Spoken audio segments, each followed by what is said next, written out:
स्वागत है आप सभी का। मैं ज्योति, आप देख रहे हैं नवछोड़ न्यूज बुलेटिन। चलिए एक नजर इस वक्त की हेडलाइंस पर। विधायकों के द्वारा सरपंचों ने दिया धरना, राइट टू रिकॉल व ई टेंडरिंग का विरोध। एयरपोर्ट चौक से तलवंडी राणा के रास्ते को लेकर तनातनी, विभाग ने बंद किया, ग्रामीणों ने खोला। बढ़ते पारे ने बढ़ाई धरतीपुत्रों की चिंता, तेज धूप से गेहूं की फसल को नुकसान का अंदेशा। कैमरी रोड रेलवे ओवरब्रिज पर आवागमन शुरू, आरओबी के एक तरफ लगे अवरोधक हटाए। जेई मेंस में छाया हिसार का विराट, परीक्षा में लिए 99% से ज्यादा अंक। राइट टू रिकॉल व ई टेंडरिंग के खिलाफ सरपंचों ने नलवा से विधायक एवं विधानसभा डिप्टी स्पीकर रणबीर गंगवा, हांसी से विधायक विनोद भयाना के आवास व आदमपुर विधायक भव्य बिश्नोई की मंडी स्थित दुकान के सामने धरना शुरू किया। सरपंचों का धरना 22वें दिन भी जारी रहा। सरपंचों के ऐलान को देखते हुए पुलिस बल तैनात किया गया था। रास्तों पर पुलिस द्वारा बैरिकेडिंग भी की गई। सरपंचों का कहना है कि सरकार ई टेंडरिंग प्रणाली को लागू कर अपने चहेते ठेकेदारों को फायदा पहुंचाने के चक्कर में है। एयरपोर्ट चौक से तलवंडी राणा जाने वाला रास्ता आज जेसीबी की मदद से बंद कर दिया गया, जिसे ग्रामीणों ने विरोध जताते हुए खोल दिया। रोड बंद होने से परेशान लोगों का कहना था कि हवा में उड़ने का सपना दिखाने वालों ने तो सड़क पर चलना भी मुश्किल कर दिया है। बता दें कि आज सवेरे B&R विभाग के अधिकारी निर्माणाधीन एयरपोर्ट के निर्माण को लेकर इस सड़क को बंद करवाने पहुंचे। अधिकारियों ने पुलिस की मौजूदगी में सड़क मार्ग पर बैरिकेड रखवा दिए और जेसीबी की मदद से मिट्टी भी डाल दी। वहीं तलवंडी राणा के ग्रामीणों ने इसका विरोध शुरू कर दिया। ग्रामीणों ने बैरिकेड हटवाकर सड़क मार्ग को सुचारू करवा दिया। पहले भी ग्रामीण विरोध कर चुके हैं। कभी इस रोड को बंद कर दिया जाता है और कभी यहाँ पे खोल दिया जाता है। आज का यहाँ पे जो सुबह से रोड ब्लॉक की गई थी, उसी को लेकर हम यहाँ पीछे भीड़ देख रहे हैं। अभी जो रोड है उसको खुलवा दिया गया है। बातचीत करते हैं लोगों से कि क्या समस्या थी और क्या कुछ ये मामला है। एक छोटा रोड दे दिया जाए ताकि हम अपने छोटे रोड के ऊपर जाकर के 2-4 किलोमीटर का वहन कर सकते हैं। कोई बात नहीं, एक्स्ट्रा हो गया तो वो हम सहन कर लेंगे। लेकिन ये क्या हुआ कि इधर से आप कहाँ जाएं, किधर से भी जाओ, आप मिर्ज़ापुर जाओ, मिर्ज़ापुर से दानसू जाओ, दानसू से फिर तलवंडी जाओ, मतलब 20 किलोमीटर का गैप हो गया हमारे पास में। तो 20 किलोमीटर एक आदमी घूम करके जाएगा और ना ही वहाँ कोई सिक्योरिटी है, रास्ते में जंगल भी पड़ते हैं। तो मैडम इसलिए दिक्कत आ रही है हमारे को और इस रोड के लिए हम संघर्ष कर रहे हैं कि हमारे को वैकल्पिक रोड पहले मिले, उसके बाद में इस रोड को बंद कर दो बेशक। पिछले 3-4 दिनों से तेज धूप के चलते न्यूनतम व अधिकतम पारे में बढ़ोतरी दर्ज की गई। हिसार में न्यूनतम तापमान सामान्य से 2 डिग्री अधिक 10.7 डिग्री सेल्सियस दर्ज किया गया। पिछले 3-4 दिनों से लगातार खिल रही तेज धूप ने किसानों के चेहरों पर भी चिंता की लकीरें ला दी। किसानों को यह चिंता सताने लगी, यदि इसी तरह तेज धूप पड़ने लगी तो यह गेहूं व बची हुई सरसों की फसल को प्रभावित करेगी। किसानों का मानना है कि गेहूं की फसल के लिए फरवरी माह में ठंड पड़ना बहुत जरूरी है। बता दें कि एक सप्ताह पहले हुई हल्की बूंदाबांदी व कहीं कहीं तेज बारिश ने किसानों के चेहरे पर रौनक ला दी थी।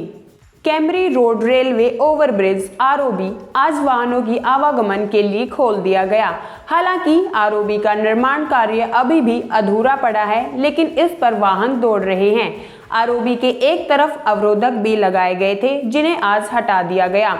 आरओबी पर वाहनों का आवागमन शुरू होने के बाद भी बहुत से लोग अंडरपास से आ जा रहे हैं। ज्ञात रहे कि इस प्रोजेक्ट पर फरवरी 2020 में काम शुरू हुआ था। निर्माण एजेंसी को अगस्त 2021 तक इसे पूरा करना था। मार्च 2020 के आखिर में लॉकडाउन लगने से काम रुक गया था। इसकी एवज में डेडलाइन 4 माह तक बढ़ा दी गई थी। कैमरी फ्लाईओवर पे जो काम चल रहा था, आम लोग जो यहाँ पे मौजूद हैं उनसे बातचीत करते हैं कि कितने समय से ये काम चल रहा था। कितने समय से काम चल रहा? लगभग 2 साल हो गए हैं इसे बनने हुए। ठीक है।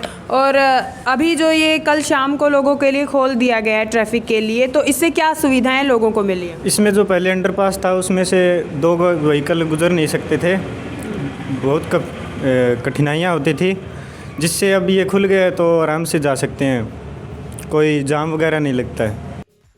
हिसार के प्रेमनगर निवासी व ग्रोटेक सीड्स इंडिया प्राइवेट लिमिटेड स्वामी रजनीश गर्ग के पुत्र विराट गर्ग ने जेई मेंस की परीक्षा में 99.93% अंक प्राप्त किए। विराट ने ओपी जिंदल मॉडर्न स्कूल से 10वीं की परीक्षा पास की थी और उसने देश की सबसे बड़ी स्कॉलरशिप प्रतियोगिता KVPI में भी 956वां रैंक हासिल किया था। इस प्रतियोगिता में देश भर के 10 लाख विद्यार्थियों ने भाग लिया था। अब विराट ने हाल ही में जेई मेंस की प्रतियोगिता में भी शानदार प्रदर्शन करते हुए 99.93% अंक प्राप्त किए हैं। आइए सुनते हैं उनसे हुई खास बातचीत। जेई मेंस का रिजल्ट आ चुका है और दर्शकों आपको बता दें कि हिसार के ही रहने वाले विराट ने शानदार प्रदर्शन किया है। विराट, आपके माध्यम से ही मैं जानना चाहूंगी कि आपकी रैंक क्या रही है या कितने परसेंटेज आपने अंक जो प्राप्त किए हैं अपनी परीक्षा में? मैम, जैसे एक्चुअली में क्या होता है कि रैंक अभी नहीं आई है। रैंक हमारी अप्रैल अटेम्प्ट है, उसके बाद आएगी। अभी इन्होंने हमें ये बताया कि एक परसेंटाइल ये रिलीज करते हैं जो इसके बेसिस पे होता है कि आप कितने परसेंट बच्चों से आगे हो। तो मेरी 99.93 परसेंटाइल आई है। आपको बहुत बहुत बधाई इस रिजल्ट के लिए और नवछोर के साथ साथ जुड़ने के लिए बहुत बहुत शुक्रिया।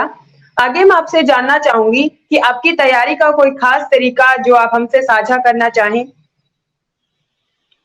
मैम, जैसे एक्चुअली तो मैंने मेरे टीचर्स को काफ़ी फॉलो किया है।